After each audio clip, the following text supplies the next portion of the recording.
Hello, future doctors.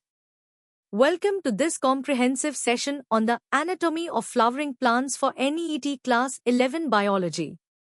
Today, we are embarking on a fascinating journey to explore the intricate internal structures of dicot and monocot plants. We'll start with the basics, gradually moving to more complex details, competitive insights, and even some engineering perspectives. Get ready for an in-depth exploration. Let's kick off our journey with the easy level. Here, we'll grasp the fundamental differences between dicot and monocot plants at a macroscopic and basic microscopic level. It's all about building a strong foundation. Dicotyledonous plants, or dicots, are characterized by having two cotyledons in their embryo, like beans or sunflowers. Monocotyledonous plants, or monocots, possess just one cotyledon, such as maize or wheat. The term anatomy refers to the study of these internal structures. We'll see how these fundamental differences manifest in their roots, stems, and leaves. For instance, dicot roots generally have a smaller central core, while monocot roots feature a prominent pith. These are the basic distinctions that set the stage for understanding their internal organization. When we look at stems, dicots typically arrange their vascular bundles, which are responsible for transport, in a neat ring. Think of it like a neatly organized train track. Monocot stems, however, have their vascular bundles scattered, appearing more like random dots across the tissue. In leaves, dicots often have a distinct upper and lower surface, with specialized cells for photosynthesis, and their veins form a net-like pattern. Monocot leaves often look similar on both sides, with parallel veins, and may possess special cells called bulliform cells to help them curl during dry conditions. These key differences are fundamental to identifying and understanding these plant groups. Time to test your understanding of the basic anatomy of dicot and monocot plants. Try these 3 practice questions. Read each question carefully and choose the best answer. This will help solidify your foundational knowledge before we move on to more detailed concepts. Good luck! Now that we have a solid base, let's elevate our understanding to the medium level. We'll dive deeper into the specific tissue arrangements and their functional significance within dicot and monocot plants. Before we proceed, let's quickly recall the 3 main tissue systems in plants: the epidermal tissue system for protection, the ground tissue system for filling and various metabolic functions, and the vascular tissue system for transport. Each system plays a crucial role. In dicot roots, for example, the vascular bundles are fewer and arranged radially, often forming a star shape in the center. The pericycle, a layer surrounding the vascular tissue, is significant as it gives rise to lateral roots and contributes to secondary growth, a key feature of many dicots. Moving to dicot stems, you'll observe that the vascular bundles are not only arranged in a ring but are also open, meaning they contain a cambium layer between the xylem and phloem.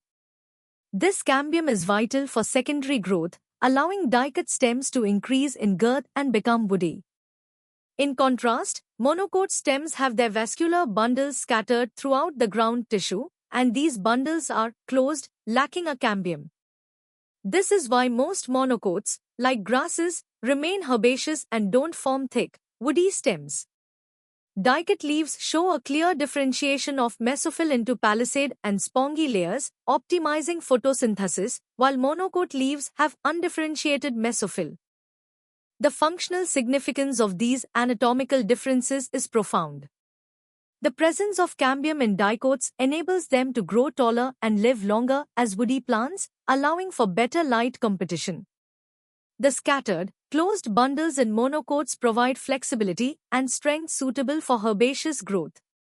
Furthermore, specialized cells like bulliform cells in monocot leaves are ingenious adaptations to reduce water loss by rolling the leaf during dry periods. These structures are not just random, they are precisely evolved features that contribute to the plant's survival and success in its environment. Now, let's challenge your understanding with 5 practice questions at the medium level. These questions will require a slightly deeper insight into the tissue arrangements and their functions in dicot and monocote plants. Take your time, analyze the options, and select the most appropriate answer. This will help reinforce the concepts we just discussed. Excellent work so far. We are now ready to tackle the hard level. Here, we'll engage in a detailed comparative analysis, exploring the nuances and interconnections between structure and function in dicot and monocote anatomy. At this level, we'll perform a detailed comparative analysis, starting with the roots. Dicot roots typically feature 2 to 6 xylem bundles, often arranged in a star-like pattern, and a small or absent pith. Their pericycle is not only responsible for lateral root formation but also contributes to secondary growth. Monocote roots, however, are polyarch, meaning they have more than 6 xylem bundles and a prominent central pith. Unlike dicots, monocote roots generally lack secondary growth. These distinctions are crucial for understanding their developmental pathways and life strategies. The arrangement of vascular tissues in roots, whether oligarchic or polyarch, influences their water and nutrient uptake efficiency. Moving to stems, the differences become even more pronounced. Dicot stems exhibit vascular bundles arranged in a distinct ring, and these bundles are open due to the presence of cambium, facilitating secondary thickening. They also have a well-defined pith and medullary rays. In stark contrast, monocote stems show scattered vascular bundles that are closed, lacking cambium, and thus do not undergo secondary growth. They possess an undifferentiated ground tissue instead of distinct pith and cortex. Furthermore, monocote stems often have a sclerenchymatous hypodermis and prominent bundle sheaths, providing robust structural support without the need for woody growth. When comparing leaves, dicots typically possess dorsiventral leaves with reticulate venation and mesophyll differentiated into palisade and spongy parenchyma, optimizing light absorption and gas exchange. Stomata are predominantly on the lower surface. Monocote leaves, often isobilateral, exhibit parallel venation and undifferentiated mesophyll. Stomata are distributed on both surfaces, and they frequently feature bulliform cells, which are specialized epidermal cells that aid in leaf rolling during water stress. These anatomical variations are not arbitrary. They reflect different evolutionary strategies and adaptations to diverse environments, highlighting the efficiency of natural selection in shaping plant forms. It's time for the hard-level practice questions.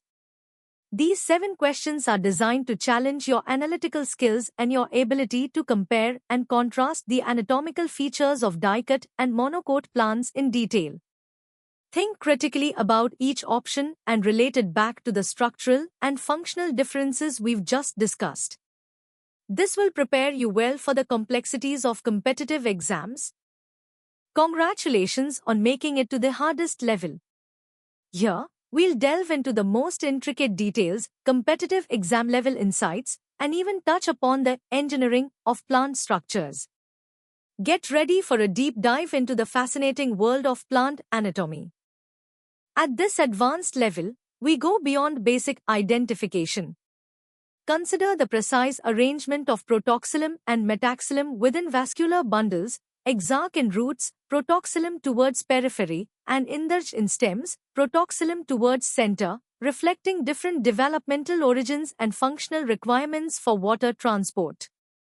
The Casparian strips in the endodermis, composed of suberin, act as a selective barrier, forcing water and solutes into the symplast pathway, a critical engineering solution for controlling nutrient uptake. Also, specialized secretized structures like laticifers or resin canals, more common in some dicots, demonstrate further anatomical diversity and chemical defense mechanisms. Let's examine the vascular cambium in dicot stems. It's not just a simple ring. It originates from both fascicular cambium within the vascular bundles and interfascicular cambium formed from medullary rays between the bundles. This creates a continuous meristematic ring that intricately produces secondary xylem inwards and secondary phloem outwards, forming the bulk of the wood. In monocote stems, the absence of cambium means closed, vascular bundles, often characterized by a prominent sclerenchymatous bundle sheath and a lysigenous water cavity, which is a structural adaptation for efficient water conduction without secondary thickening. These are key competitive differentiators. The development of secondary growth in dicot roots is also complex, starting as a wavy ring from the pericycle and conjunctive parenchyma, eventually becoming circular to produce secondary vascular tissues. Furthermore, the cork cambium, or phellogen, which arises in the cortex of stems and pericycle of roots, produces cork, phellem, and secondary cortex, phelloderm, forming the paroderm. This protective layer replaces the epidermis as the plant ages.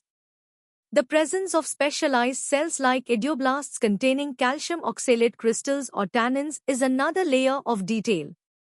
Consider the bulliform cells in monocote leaves. Their turgor changes cause the leaf to roll, a brilliant physiological adaptation to minimize water loss under stress conditions, demonstrating sophisticated hydroregulation. Finally, let's connect these anatomical details to broader biological concepts. The Kranz anatomy, characteristic of many C4 monocotes like MAJ, is a prime example of how leaf anatomy is optimized for a specific photosynthetic pathway, allowing efficient carbon fixation in hot, dry climates. This structural adaptation, with its specialized bundle sheath cells, represents a significant evolutionary advantage. Furthermore, anatomical adaptations to environmental stresses like xerophytic features, thick cuticle, sunken stomata, or hydrophytic features, erynchyma, reduced vascular tissue, are built upon the fundamental dicot and monocote plants, showcasing the incredible plasticity and diversity of plant life in response to ecological pressures. Understanding these connections is vital for any ET. Now, brace yourselves for the first set of 5 challenging questions for the hardest level. These questions demand a thorough understanding of advanced anatomical concepts, their functional implications, and often require critical thinking to differentiate between subtle details. Apply all the knowledge you've gained, and remember to think like a plant engineer. Here are the remaining 5 questions for the hardest level. These questions delve into even more intricate aspects, including developmental pathways, specialized cell types, and their physiological roles. They are designed to simulate the toughest questions you might encounter in any ET. Good luck, and may your anatomical insights guide you to the correct answers. And that brings us to the end of our deep dive into the anatomy of dicot and monocote plants. I hope this journey from easy to hardest has solidified your understanding and boosted your confidence for any ET. Remember, consistent practice and conceptual clarity are key to success. For more such comprehensive and engaging educational content, visit synapse.omaps.in. Don't forget to like this video, share it with your friends, and subscribe to our channel for regular updates. Keep learning, keep growing, and keep aiming for excellence. See you in the next session.